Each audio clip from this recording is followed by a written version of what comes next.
Hi, students of Paul, welcome back. And we're going to be talking, this is another of the introductory resources asynchronously available to you. Paul's letters and introduction. So the purpose of this set of slides and of this talk, this chat on video is primarily to talk about Paul's letters, not so much the person of Paul, but the literary artifacts he left behind, Paul's letters, especially the 7 undisputed letters in the Christian Testament. Let's just double check that we are recording, and we're going to keep going. So New Testament genre. Where do the letters fit in the Christian Testament, in the New Testament? Broadly speaking and retrospectively, there are 4 major genres of literature in the New Testament, in the Christian Testament. They begin in order of appearance. Not order of time, by the way, and that's important, but in order of appearance in the collection. The first are the Gospels, Matthew, Mark, Luke, and John. Important to know that they're not the only 4 Gospels that were written at that time, but they are the 4 that came to be canonized or used and considered authoritative by the church. And it's important that all 4 of them talk about Jesus of Nazareth, but it's also important, especially in a class on Paul, to recognize that none of those Gospels, in their form in which we now have them, in any way precedes Paul. Paul's letters are the earliest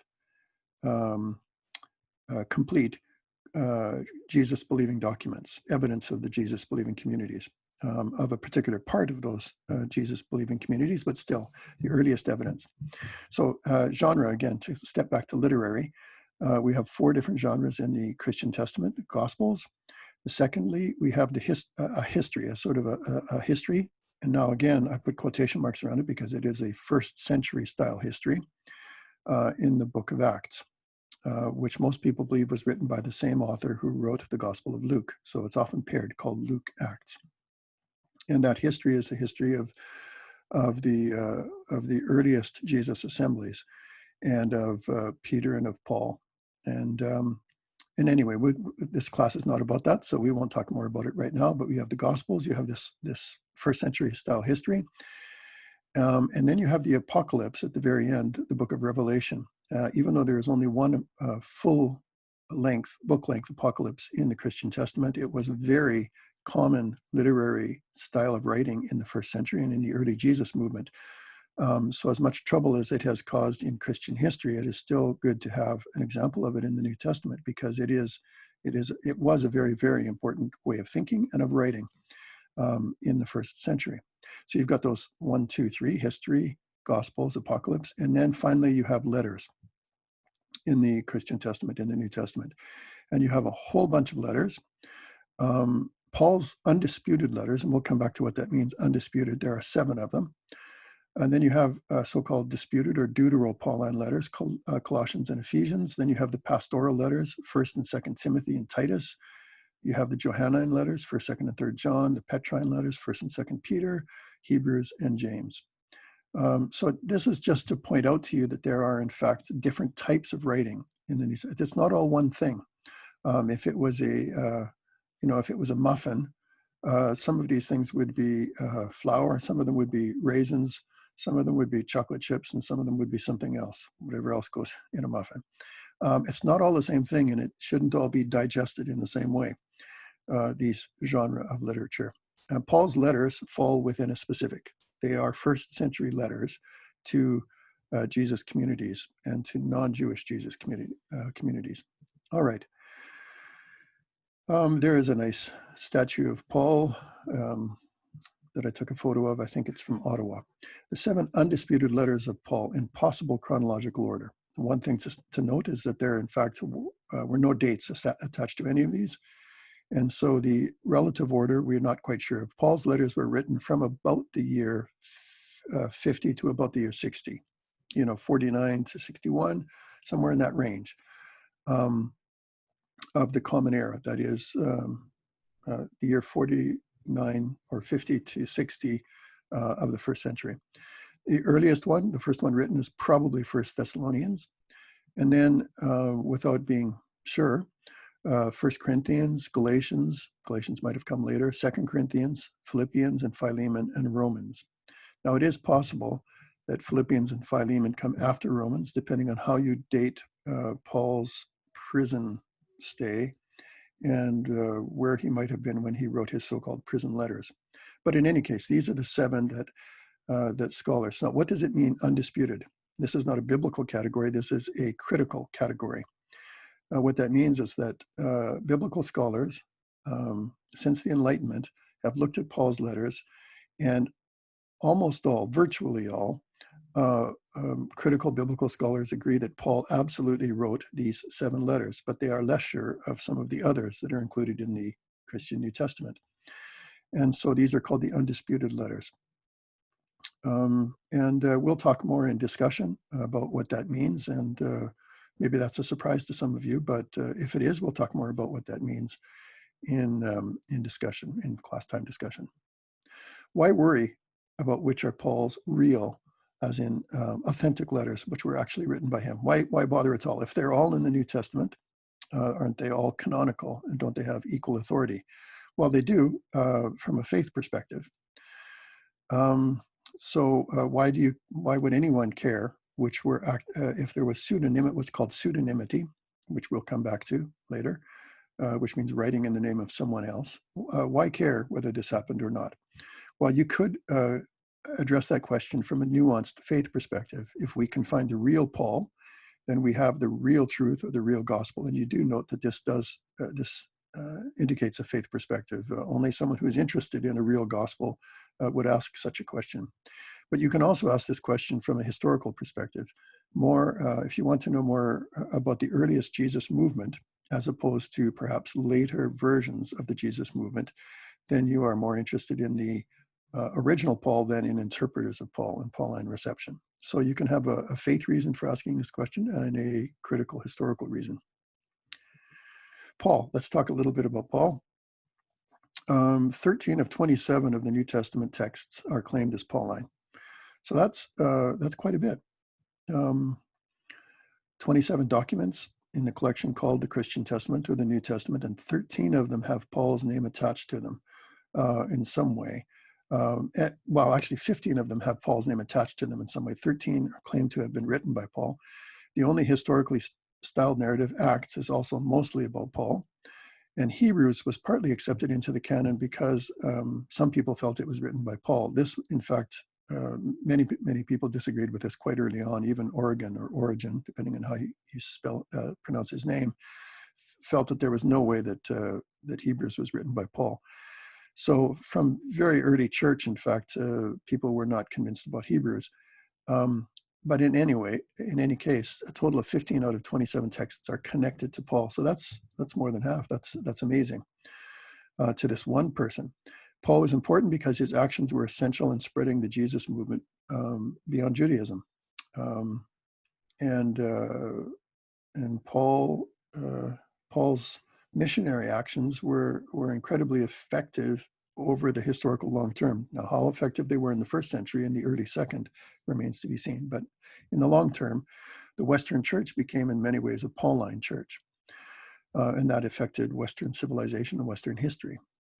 A lot of contemporary church theology and practice seems to be based on readings or misreadings of Paul.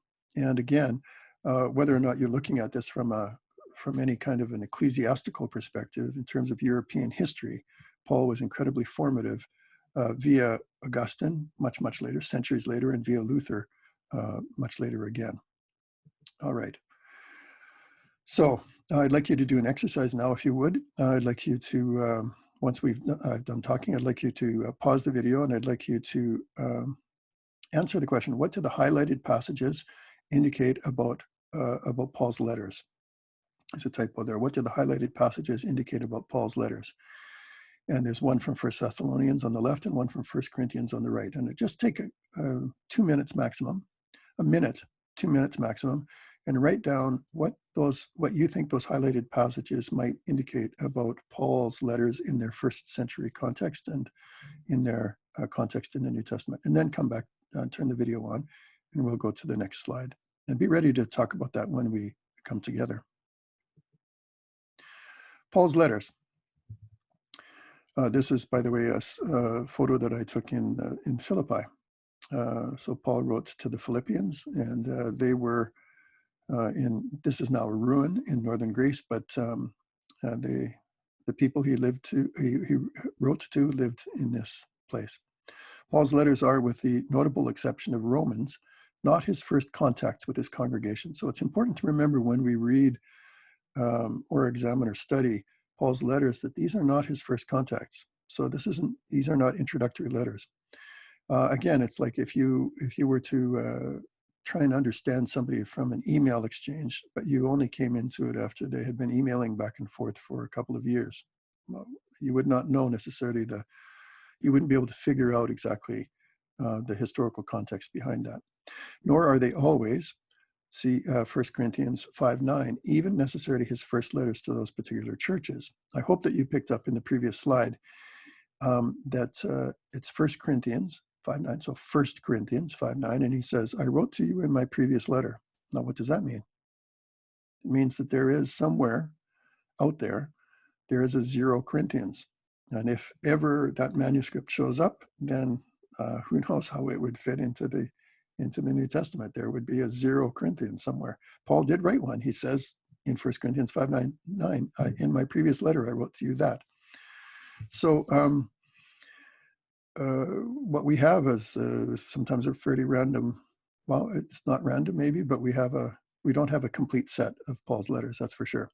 Some of Paul's letters were lost or perhaps combined. A lot of scholars believe that 2 Corinthians is in fact a compiled amalgam of a couple of Paul's letters together, which would help explain the massive jumps in subject in some places in 2 Corinthians. But in all of Paul's surviving letters, he seems to be obsessed with non-Jews and how they fit with Israel. One of our ways of trying to put ourselves back into the first century is that and especially to the beginning of the middle of the first century, when Paul is writing this, is that he is working at a time when the Jesus movement was not a Gentile or a non-Jewish movement. It was a Jewish movement. And the place of non-Jews was non-Jews were a minority, and how did they fit? Very, very different from what it came to be very soon after. So modern readers should keep in mind that Paul's letters were meant to be heard, not read silently. Now, why was it that Paul's letters were meant to be heard? Very simple reason, very practical reason. And that was that most people in the first century world and most of the people that Paul was writing to were illiterate. I'm sorry, I'm going to have to go back. And or literate in only one way. And so Paul's letters were meant to be heard and not read individually and silently. So again, the context is completely different. Imagine that all of these things that we tend to read individually and silently were pronounced, were performed. These are performed texts and from a group context in almost every case. Even Philemon, which was written to an individual, was meant to be spoken in a group of people. Paul's letters were meant to be received in a group, not by one individual. Even Philemon or Philemon, which is the only surviving non-disputed Pauline letter which is addressed to an individual. Paul's letters were sent by messenger. And we know from taking a look at it in other ancient texts that a messenger was a person who got instructions on how to deliver a text. So Paul would have instructed his messenger, Timothy, or somebody else, how to use their voice, how to do a posture, who to look at, among other instructions. Paul would have said, okay, Timothy, when you give this particular letter to the Corinthians, I want you to look over there when you're talking about pride. I want you to look in that corner and look at that person. Now, why did he do this? Because we know from other ancient documents that ancient letter writers who were important enough to send a messenger instructed them as to what to do. Now, we have the document in some cases from Paul, but we do not have those instructions that he gave to Timothy or someone else. And so we're missing a part of that message. We're missing a part of the performance. It's like watching a play without any of the the stage directions that the playwright gave. Paul's letters were dictated by him and not composed and written personally. So anytime that you've ever seen if you've ever seen a painting or something that has Paul sitting there with a pen writing down his letters, he didn't do that. he dictated them. Think more about Mad Men from the Netflix series, or what was on Netflix, or something else where somebody is dictating. They were written, Paul's letters were written by a secretary, who in first century terms is called an amanuensis. Amanuensis, that's the term for a secretary or a scribe, who sometimes inserted their own greetings. And by the way, as soon as you have a secretary who's writing down your words and you're dictating, you have something else that happens. I spoke one time to a group of older people at St. George's Cathedral in Montreal. I was invited to come and to talk about Paul. And I was talking about just this, and it turned out to be mostly older women. And I said, do you know anybody who ever used to know shorthand? And about 3 of these women put up their hand and said, I know how to do shorthand.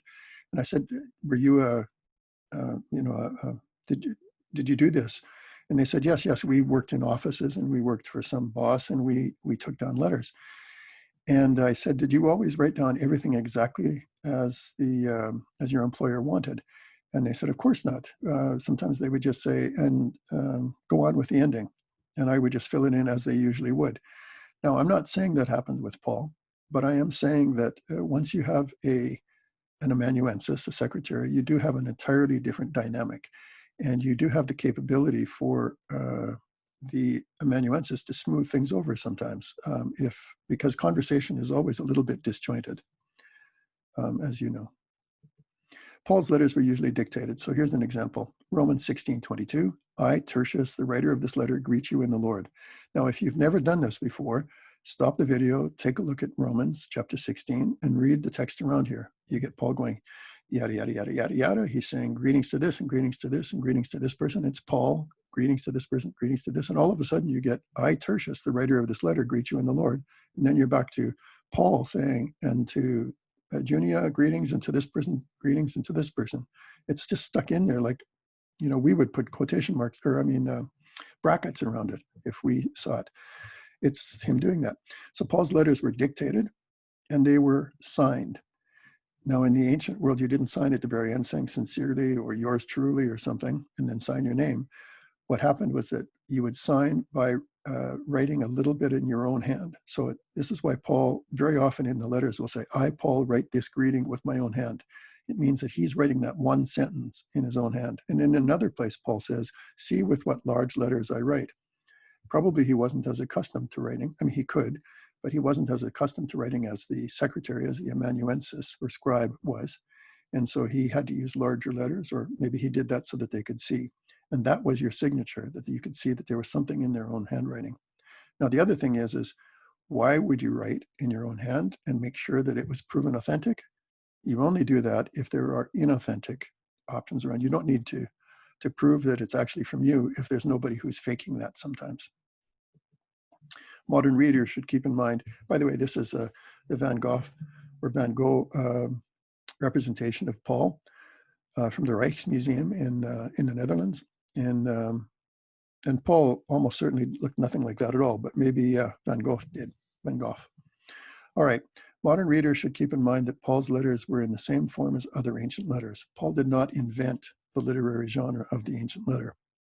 That is, they followed normal letter templates for the first century. And we're going to see some more of those kinds of letters for the first century Mediterranean. Paul did, he tweaked things. He made them his own, but they were a typical, Paul followed a typical standard format, just, as if you do. If you were to write a letter and say, dear sir or madam, I am applying for the position of this, you're following a fairly standard format. And Paul did that in the first century.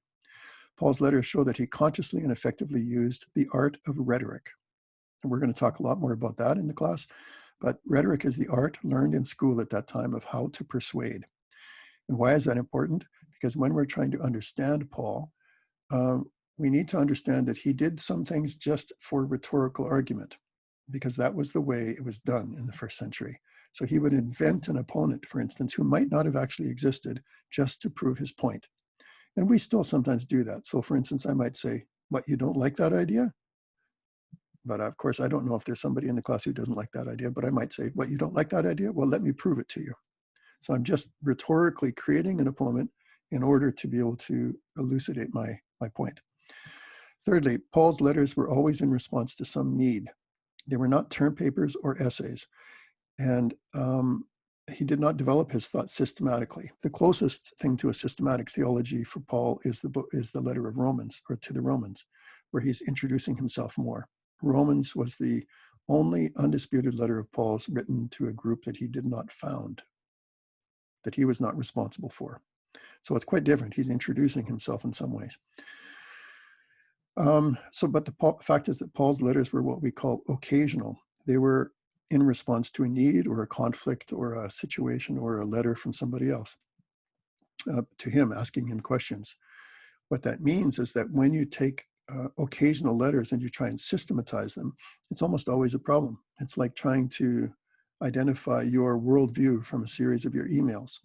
You can sort of do it, but I mean, what happens if your emails are about, being late to a cafe or about a personal issue or about work or something? I mean, it's very hard to distill your philosophy of life from those kinds of practical documents. And that's why when Christians especially have tried to do this from Paul's letters, it's a little bit troublesome because he wrote them in response to very specific situations. No, they do betray a way of looking at the world and a faith that remained, I think, relatively consistent. But still, we have to try and keep in mind the original context of the letters. The 7 undisputed letters are almost all damage control. What does that mean? Paul felt that the last days, the new age of Israel's God, had already begun. And it's really important to try and keep in mind this fact. Paul was an apocalyptic preacher in an apocalyptic age, and he felt that he would see the God of Israel's kingdom on earth, or realm on earth, before he died. And the proof of that for Paul was quite straightforward, and the proof was the resurrection of Jesus and the pouring out of the Spirit that the God of Israel had begun to pour out, and for Paul, even amongst the non-Jews. So Paul's letters show a crisis-driven or event-driven occasional theology. Very often, his letters are written to groups that were not behaving the way he wanted, especially the Corinthians. Gager, one of the New Testament scholars and Pauline scholars that we study, calls all of Paul's letters damage control documents. He wrote them in order to answer some need. So, for instance, 1 Thessalonians, people are starting to die. And Jesus' followers are starting to die, and they say to Paul, "What's going on? If somebody has died and Jesus returns, and the parousia, or the appearance of the Messiah, happens, and the realm of God begins, what happens to Aunt Bertha, who has passed away?" And Paul wanted to reassure them. So again, this is a response to a very specific issue. Paul wants to reassure them, don't worry. And this is when he comes up with his idea: the dead in Christ will rise first, and then be followed by those of us who are still alive. He says about himself, "I will still be alive." Because Paul's letters were addressed to specific issues, it means that harmonizing his thinking in different letters might be difficult. Paul did not set out to write a systematic theology. Canon changed that. Now, what do I mean by canon? The fact that when you take all of Paul's letters and put them into a New Testament and call it scripture, or use it as scripture, it begins the process of being able to understand it all together and make sense of the connections, the intertextuality of all of this. And that creates new meanings, frankly. And that has always happened, I think, within the church especially. So Paul's letters, with the exception of Philemon or Philemon, are not personal. They were written to groups. They are for communities of listeners, not readers. This probably contributed to the early canonization of Paul's letters, that he addressed them to groups. And he said, in fact, share them amongst yourselves, amongst other groups. Probably around the end of the first century, there was already some form of authority that was given to Paul's letters, along with others that did not make it into the canon, like First Clement or the Didache. And then Paul's letters were amongst the earliest documents collected. This is a stained glass window of Paul that I took somewhere, a photo of, and it's interesting that he should be portrayed with blonde hair and a blonde beard, which he certainly would not have had. And finally, Paul's letters show that he lived in a very different social world than we do.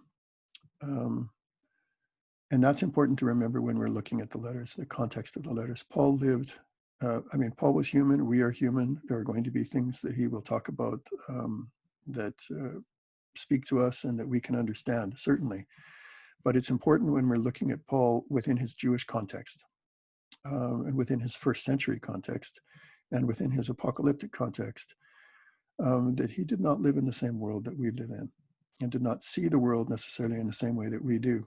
A very different social world, the places of males and females, even the very definition of what it meant to be male and female was very different. I hope that we come back to that. It's a very interesting thing to talk about Paul's letters through the lens of gender, of sexuality, and even the definitions in the early Roman Empire of what it meant to be male and female were different from now.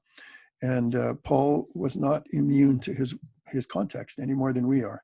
And so he speaks from that, whether he speaks for, sometimes critically of certain things or in accordance with certain things, it remains that he was affected by them. Everyone in the world, in that world, was in a patron-client relationship with other people. And this will come out when we look at Philemon, for instance, or Philippians and so on. In the Roman Empire, it was a world where you always had clients, that is, people who owed you something, and patrons to whom you owed something. This was the way that the world operated, and you were immersed in these power dynamics constantly. And that also is another hermeneutic, or another way of understanding the text, a lens through which we need to understand the text, that it was a different world from ours, and that we need to try and understand some of those dynamics in order to better understand the messages and the meanings of what Paul wrote. So Paul's world was unlike ours, and the meanings of his letters reflects this. The world was full of powerful and semi-powerful gods, deities, and powers, each of whom watched over their own favorites. It was a world crowded with gods. Paul was a Jew writing to non-Jews and asking them to riskily sever their ties with their own gods. Paul believed that because the time was so short, that he could break the social contract which had always characterized the relationship between Jews and non-Jews in the Mediterranean, and ask non-Jewish Jesus followers to forget and move away from their own gods, and become and become more lose their moorings in the ancient world. So that's one thing. Another thing is that the place of non-racial slavery and of slaves was extremely important to the functioning of the first century world. It's said that in certain places, as many as 10, 15, 20% of people could have been enslaved persons. And so this is important to keep in mind also for the first century world.